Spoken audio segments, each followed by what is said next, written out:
Was a young king truly capable of orchestrating a bloodbath that swallowed his closest friends and advisors whole? Did a desperate monarch haunted by ghosts of the past and fueled by a simmering rage dismantle his own court with the precision of a master craftsman?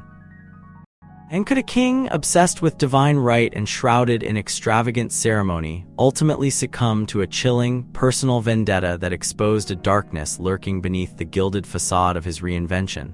Let's rewind to 1388. Richard II, barely 20, inherited a kingdom simmering with discontent. The Merchants' Revolt, a fiery uprising against exorbitant taxes, had just been brutally suppressed, leaving a trail of corpses and a nation bristling with resentment.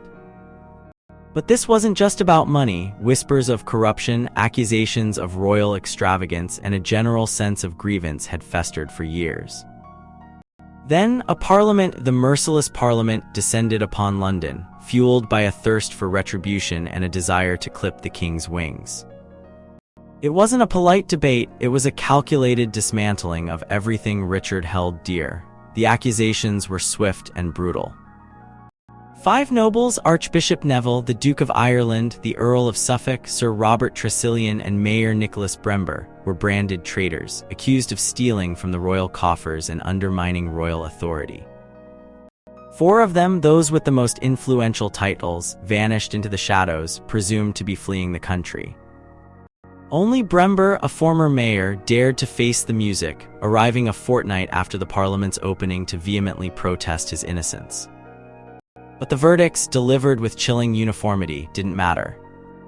The accused were found guilty, regardless of their presence.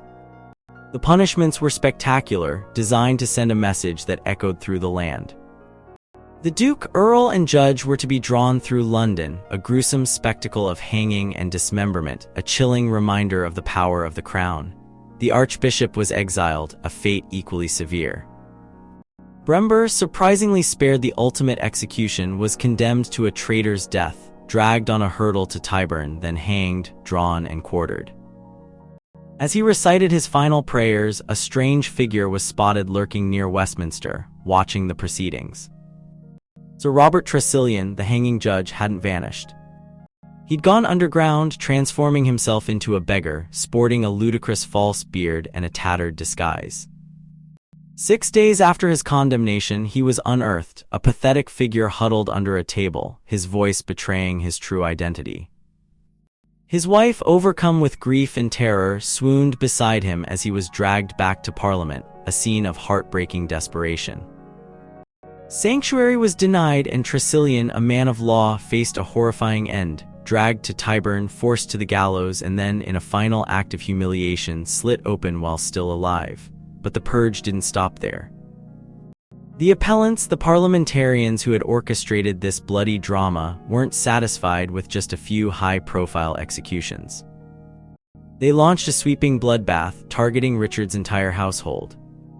Sir Simon Burley, the king's beloved tutor, along with knights John Beauchamp, John Salisbury, and James Berners, were all condemned to death. Dozens more judges, advisors, and anyone remotely connected to the regime met the same gruesome fate. It was a terrifying wave of violence, a desperate attempt to erase any trace of Richard's previous circle. The king, a mere 22 years old, watched in horrified silence as his world crumbled around him. He argued with Gloucester, a furious confrontation that nearly erupted into a brawl. Richard begged for Burley's life, pleading with the leading appellants, the Earl of Derby, the Earl of Nottingham, and even the Duke of York, to show mercy. But the Merciless Parliament was implacable. Burley, along with the other condemned, was executed, a chilling testament to the ruthlessness of the revolutionaries. Then came the truly bizarre twist. Tresilian hadn't simply disappeared, he'd prepared for his demise. As he was dragged to the gallows, he was covered in protective charms, a superstitious gesture that seemed utterly incongruous with his profession as a judge. His fate was sealed. Naked, he was hanged, and then, in a final, agonizing act, slit open. The story didn't end there. The escaped nobles Neville, de Vere, and Suffolk had fled to Europe, seeking refuge from the vengeful king. But Tresilian remained behind, a prisoner of his own desperation. His capture was a triumph for the appellants, but it also revealed a disturbing aspect of Richard's character. Suddenly, the king embarked on a campaign of extravagant reinvention, a desperate attempt to reclaim his authority and project an image of regal power. He demanded to know his age, interrupting council meetings with the simple, almost childlike question. His speech, recorded by chroniclers, was a declaration of his newfound maturity, a plea for the freedom to rule as he saw fit. He wanted to appoint his own advisors, dismiss those he deemed unsuitable, and assert his absolute authority. This transformation wasn't entirely convincing. Richard, still haunted by the ghosts of his past, clung to the figure of Edward II, the murdered king, seeking to emulate his supposed virtues. He petitioned the Pope to have Edward canonized, a move that revealed a deep-seated fascination with a king who had been unjustly executed. Then, a dramatic shift occurred.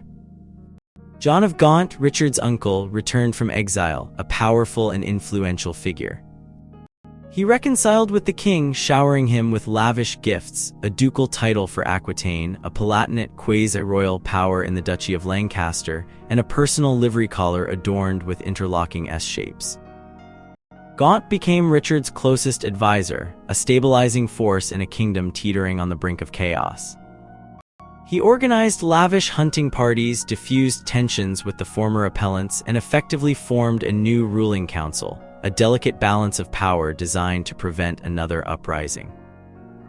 The royal finances, once ravaged by years of mismanagement, began to recover, and Parliament returned to its traditional role as a forum for debate, not a battleground. Richard's court became a center for literary and artistic innovation. John Gower, a renowned scholar, penned his epic poem Confessio Amantis at the king's request.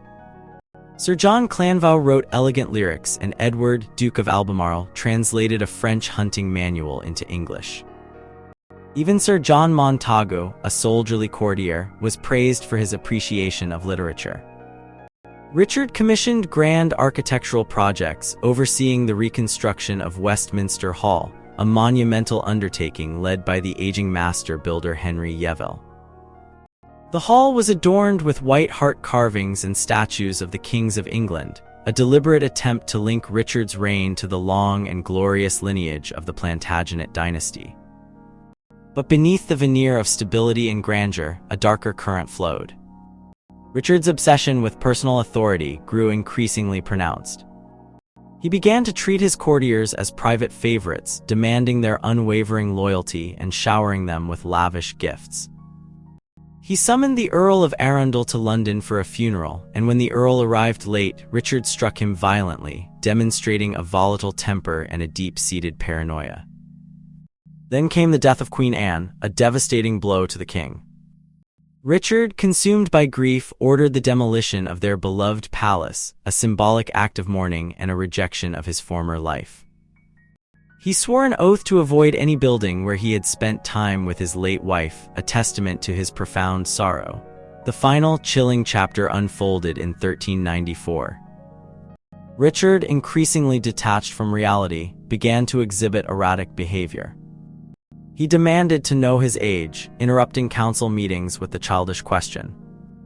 He ordered the embalmed body of Edward II to be brought back to England, where he gazed upon the dead king's face, a macabre fascination with a historical figure who had been unjustly executed.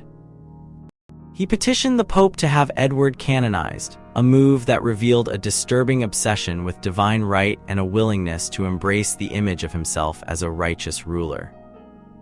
He then issued a chilling epitaph for his own tomb, declaring that he had thrown down all who violated the royal prerogative and scattered heretics. The words, laced with a hint of personal vengeance, hinted at a darker side to the king's reinvention, a simmering rage that threatened to consume him. Richard's reign, a bizarre blend of regal ceremony and personal vendetta, ultimately ended in tragedy. His obsession with the past, his paranoia, and his thirst for revenge led to his deposition and eventual death.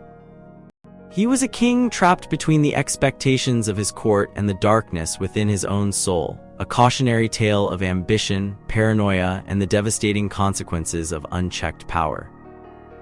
So was a young king truly capable of orchestrating a bloodbath that swallowed his closest friends and advisors whole? Did a desperate monarch haunted by ghosts of the past and fueled by a simmering rage dismantle his own court with the precision of a master craftsman? And could a king, obsessed with divine right and shrouded in extravagant ceremony, ultimately succumb to a chilling, personal vendetta that exposed a darkness lurking beneath the gilded facade of his reinvention? The answer, it seems, lies buried within the ruins of a kingdom consumed by ambition, betrayal, and the enduring legacy of a young man who sought to rule, but ultimately became a victim of his own obsession.